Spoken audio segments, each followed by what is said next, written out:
camarades peuple d'Afrique, là, ça c'est le premier ministre et le ministre burkinabé. Ils sont en train de détailler tout sur le retrait de l'AES de la CEDEAO. Ils sont en train de tout dévoiler.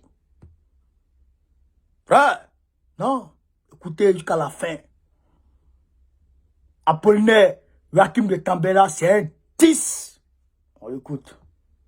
Nous venons de tenir un conseil de cabinet élargi qui nous a permis de donner des orientations sur la situation nationale et internationale et de prendre des décisions importantes. Comme vous le savez, le 28 janvier dernier, le Burkina Faso, le Mali et le Niger ont pris la décision historique de se retirer de la communauté économique des États de l'Afrique de l'Ouest, la CEDEAO.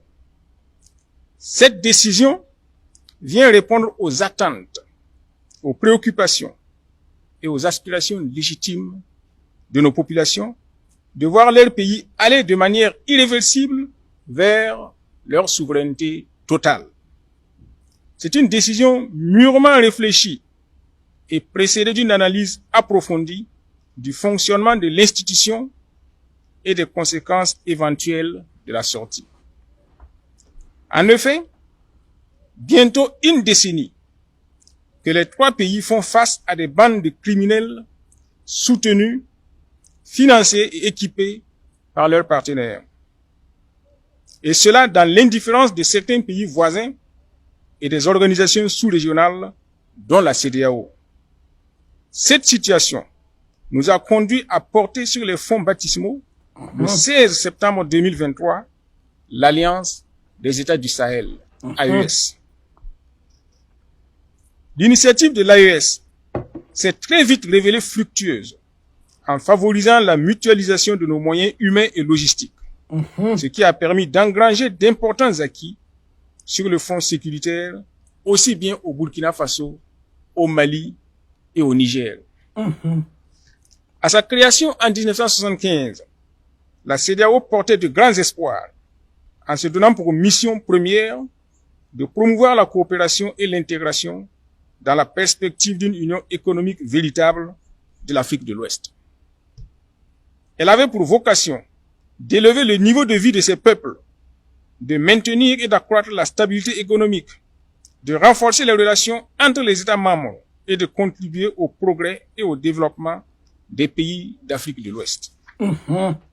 Malheureusement, après 49 ans de fonctionnement, nous constatons avec regret et amertume que la CEDEAO a dévié de sa mission et s'est radicalement éloignée des idéaux de ses pères fondateurs et du panafricanisme. Je reprends. Malheureusement, après 49 ans de fonctionnement, nous constatons avec regret et amertume que la CEDEAO a dévié de sa mission et s'est radicalement éloignée des idéaux de ses pères fondateurs et du panafricanisme. En outre, l'organisation communautaire n'a pas réussi à bâtir cette CEDEAO des peuples, tant espérée par nos populations. Elle s'est transformée en un instrument technocratique qui a fini par s'éloigner des aspirations légitimes des populations de notre espace communautaire. Pour s'en convaincre, nous avons tous noté l'indifférence de la CEDEAO face au massacre de nos vaillantes populations, à la crise humanitaire qui frappe nos concitoyens et aux multiples tentatives de déstabilisation de nos États respectifs. Face à une telle situation, nous ne pouvions faire autrement que de nous assumer en quittant cette organisation qui ne satisfait plus nos attentes. C'est clair. C'est une décision mûrement réfléchie dans les trois pays et nous savons qu'elle ne sera pas sans conséquence sur nos États et leurs économies. Nous restons cependant fermes parce que nous sommes convaincus qu'au sein de l'AES, nous pouvons créer un espace économique viable, résilient et à l'écoute des vraies aspirations de nos populations. L'AES, c'est aujourd'hui l'alliance des peuples du Sahel, mus par le désir souverain d'être maîtres de leur destin pour la construction d'un espace sahélien de paix, de sécurité, de stabilité et de développement partagé pour tous. J'invite les Burkinabés de l'intérieur et de la diaspora à s'armer de courage et à renforcer la résilience dont ils font déjà preuve. Aucun sacrifice n'est de trop quand il s'agit véritablement de notre souveraineté et de notre liberté. À l'endroit des pays voisins et des autres nations, je voudrais indiquer que le Burkina Faso reste attaché à la préservation des liens d'amitié et de fraternité que nous avons su bâtir depuis des années. J'invite l'ensemble des Burkinabés à rester mobilisés et engagés, à renforcer la veille citoyenne, à rester déterminés et vigilants face aux velléités d'arrêt de la dynamique enclenchée. Je lance instamment un appel à tous nos concitoyens à faire confiance aux autorités de la transition et à se départir de toute manipulation ourdie dans des officines secrètes dans le seul but de semer la confusion. Nous sommes totalement engagés dans la lutte et nous sommes confiants de notre victoire prochaine. La patrie ou la mort, nous vaincrons. Ah ouais. Donc, chers camarades paix d'Afrique, paix de l'Itako Gourmand, mes chers frères et sœurs, vous avez entendu. Vous avez entendu.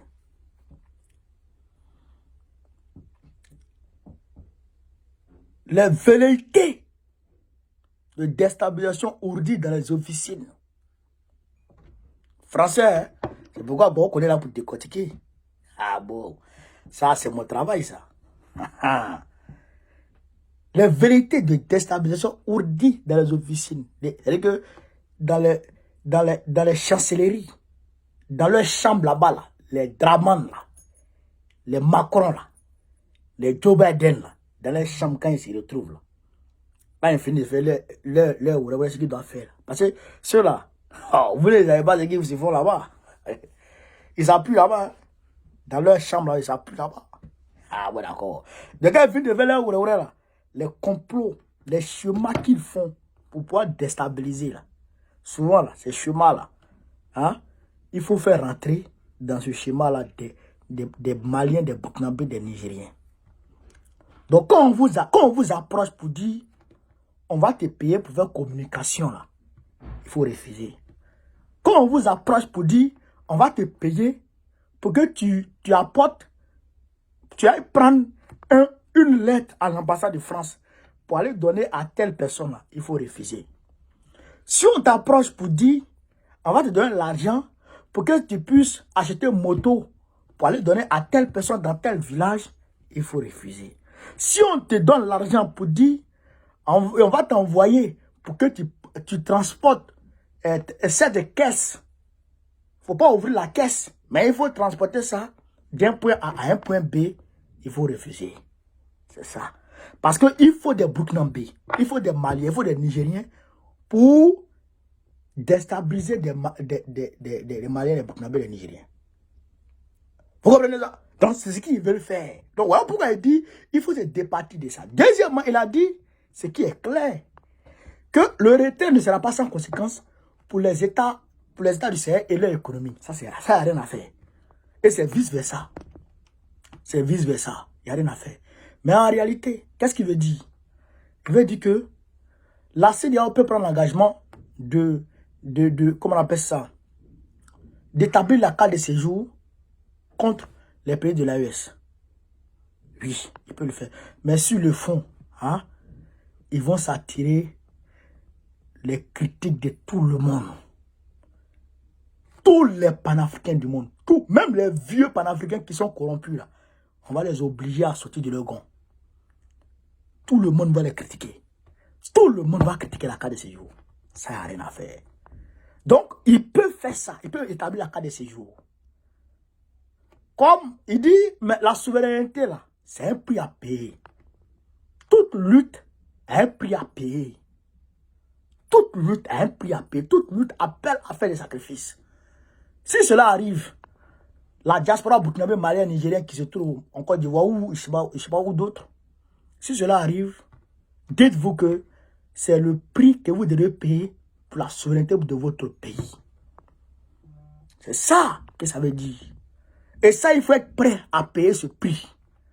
Parce qu'on ne va pas toujours rester là dans les mains des Waworo comme ça. Macron et Biden, on ne peut pas rester dans les mains.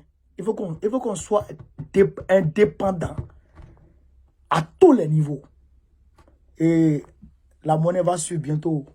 Très bientôt, la monnaie va suivre. Vive l'Afrique libre. Vive le panafricanisme. Vive tous les présidents panafricains. Vive l'AES. Vive l'AES. Vive l'AES encore. Babo, président de la Côte d'Ivoire en 2025. Inch'Allah, on est ensemble, les gars. Merci.